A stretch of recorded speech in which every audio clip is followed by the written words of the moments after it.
it's Coach and Dorr with Tactical Hyve, and today it's all about revolvers. Yeah, they were pretty much the go-to pistol, cutting edge technology for about 100 years.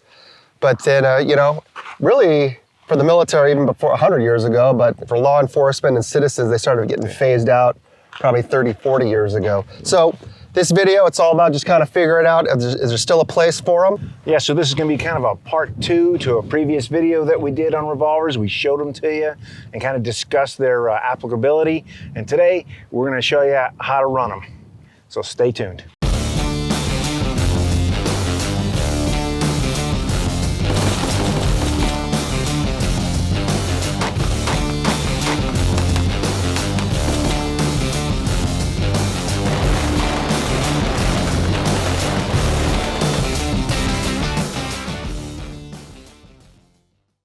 Hey, today's video is brought to us by Vetter Holsters. They're made in the USA and cover down on just about every maker model you can think of. If you need to pair it up with a specific optic or light, they have that covered. We use Vetter Holsters here on the channel and in our training classes. So go ahead and check them out in the description below. All right, let's get to the video. All right, guys, so we are back. We're out here on the range. And well, we've got a pretty good sampling of revolvers here for you. We excluded cowboy action. Not really something that either one of us would condone carrying for any type of real life application these days, though they are cool. This reload's slow enough. You don't need exactly. Single action armies going. Exactly. So we're going to go ahead and in no particular order start off and just kind of run you through historically how guys ran wheel guns when they were a more viable option, and then just kind of our take on it. Loading a revolver, you want to do it the same way every time. So when you get done, you're going to be here. Okay, you're going to knock those out, and then you're going to roll it this way so gravity will help you. So even when on an admin load, you want to load it like this, right? So you got a good control over the cylinder, and you shove one in and you're going to roll it over.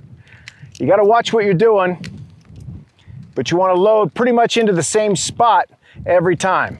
Okay, if you don't do this, by the time, if you're just, chasing the holes around, by the time you get to this one, that's kind of awkward to do, right? But if you're just used to rolling it there, it's always going to the same spot. Lock it in and get to work. Okay, so first up, this is my Smith & Wesson 351 Charlie in 22 Magnum, all right? This is my lowest threat level that I carry. It's because it's so damn easy. Whole damn package is right in here like this. So drops into my pocket. So it's not the fastest draw in the world, but I'm just reaching into my pocket and pull this out.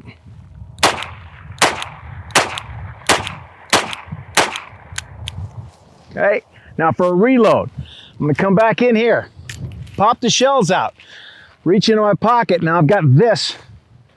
I can just shove this in and break them off. It's, again, not the fastest reload in the world, but I do have rounds remaining, right? Okay.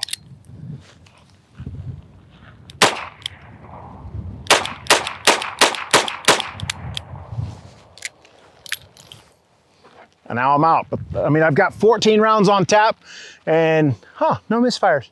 Go figure.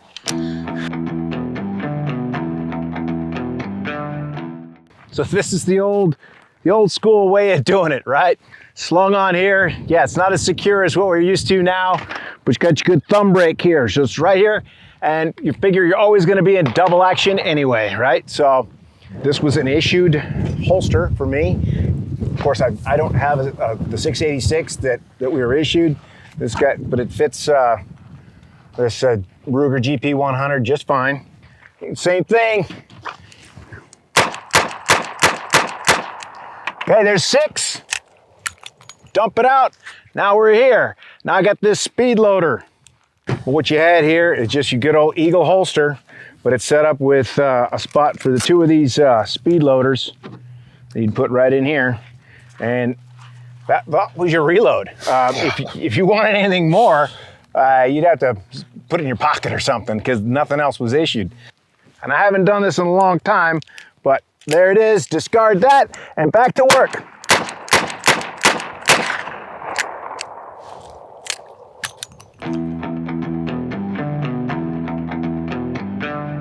Okay, so one of the things that we use this revolver for is I don't have rounds in every cylinder.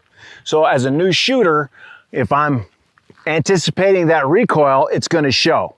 Okay, so it should look like I'm gonna get my good grip, punch you out, up, nothing there, boom, nothing there.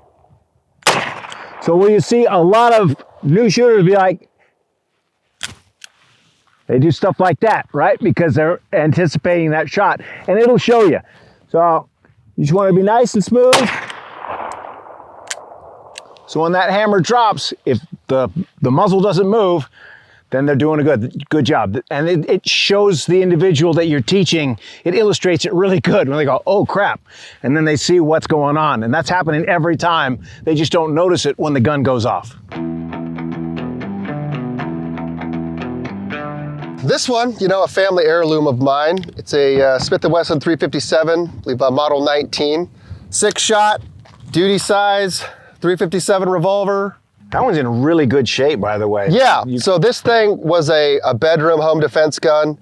I don't come from really a gun family, but everybody had them for all the obvious common sense reasons. This thing was like extremely popular in the mid 20th century. Yeah, that's your standard cop gun. Yeah, this is probably the Glock of its day. It's super reliable. It's a dream to shoot. It is super heavy, which of course you know does mean reliability. Yeah. And if it doesn't work, I mean, I wouldn't want to get hit with this thing. Always hit them with, yeah, what the hell? I wouldn't want to get hit with any of these.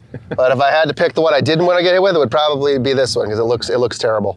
But we're gonna go ahead and run this thing. I came with this holster. Back in the day, you could run it at that 3 to 4 o'clock, but also like the cross draw was a big deal. All right, guys, so we're gonna be covering the cross draw. You know, something that guys used to do back in the day when they were running revolvers. This big shirt's just in place of a suit jacket because people got dressed up back in those days. Basically, gonna reach across, unclip the holster, punch out, and get on target. 357. Just like so. 2 shots of 357, hopefully that's enough. If not, I got 4 more, but I am going to be more aware of the lower capacity and the disadvantage I have while reloading. So I'm really gonna train with this thing. I'm gonna practice. I'm gonna make sure I'm landing those shots. And I know with the 357 full bore that there's a lot more power coming out of this thing. So I should be able to do more with fewer rounds. That's the idea behind it. So I'm only given 2. These things are so, I mean, there are revolvers that were loaded before you and I were born. They haven't been shot since. And if we picked them up, they would work. You know, as long as you've got good ammo and you keep it dry, you know, and in the right conditions, these things are gonna work forever. Yep, there's no spring tension issues, nothing like that. And yeah, they're reliable. And so for like a stow option, you know, in a vehicle at home, in your garage, at your workplace, you know, and that, God forbid anything happens, something's better than nothing. And yeah, these things do have kind of a limited capacity and they're a little bit slower to reload, especially without practice. But man, you've got what you got and you know that it's gonna work. And the remedial action on this is just pull the trigger again. Squeeze it again. Yeah. Again, the cross draw, go ahead, cover it up. My suit jacket, I see a threat, I'll go ahead, pull out, straight up. You know, maybe I'll do one of these, like Roger Murtaugh style. You know, it seemed to work for him. Maybe it'll work for me, maybe it'll work for you. But just like so, 2 shots, and if I had 2 targets, I only have 2 shots left. I'll go ahead, put 1 in here, 2 here. Now for the reload, I'm gonna go ahead and dump my shells. And on a revolver, I'm gonna go ahead and switch. The weapon's gonna go into my support hand. I'm gonna pull out my Neo Mag loader with 6 rounds, and I'm going to load 2 at a time, just like so. And then I'm gonna rotate 2 at a time. And I'm gonna rotate 2 at a time. Then I'm gonna dump this on the ground. I'm gonna get this thing back into battery. I'm gonna punch back out.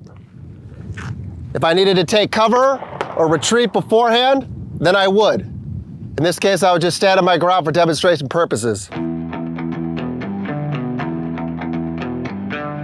Up next, we have several offerings of the 38. This is a more modern version of what historically was used back when these were, you know, the go-to. This is an airweight It's hammerless, 5-shot 38, nothing special. It does have the Crimson Trace laser grips. It came that way. You know, if they work, you know, if you're gonna train to it, but.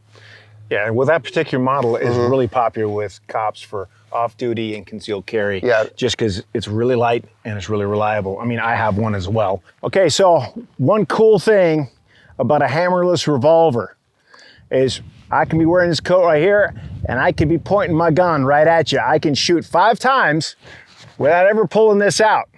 There's no hammer. All this is just gonna rotate. So I can have this sitting here in my pocket if I feel a threat and I just look like a dude hanging out. But if you get close, I mean, this is why a lot of women like to use this this model. I recommend it to a lot of women when they start concealed carrying because they can put it in a purse. But when you do, you want to put it in the pocket of a purse that you don't have anything else in.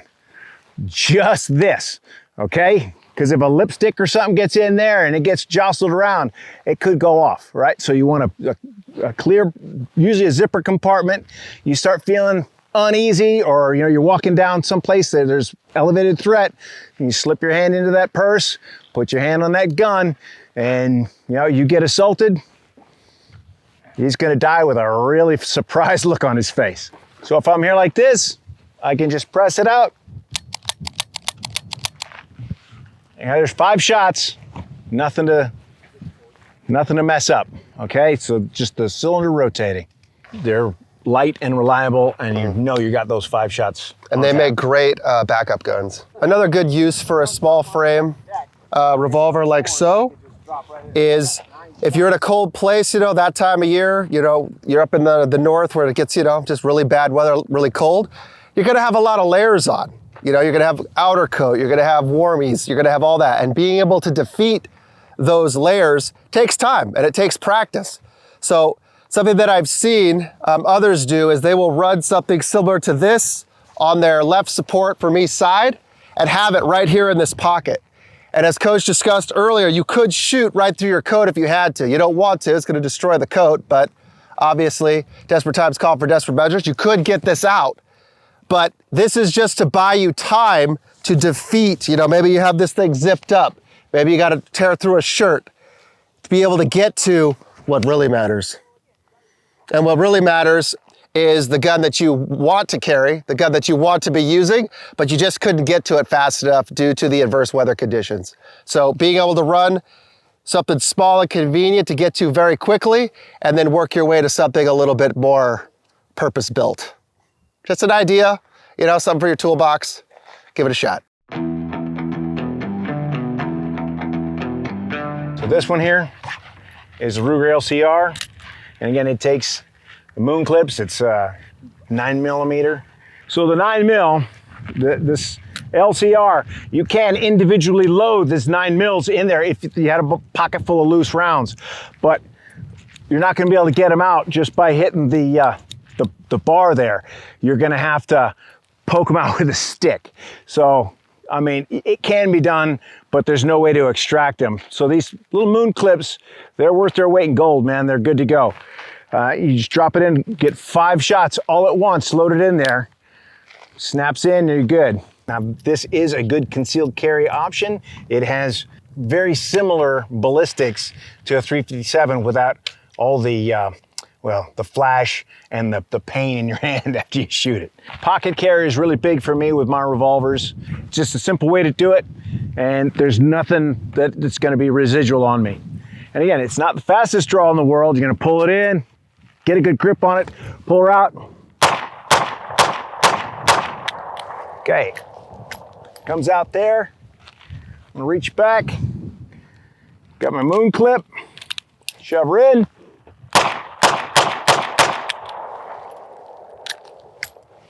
Boom, and then we're clear. All right, guys, that was kind of a quick down and dirty on, you know, how to run your revolvers.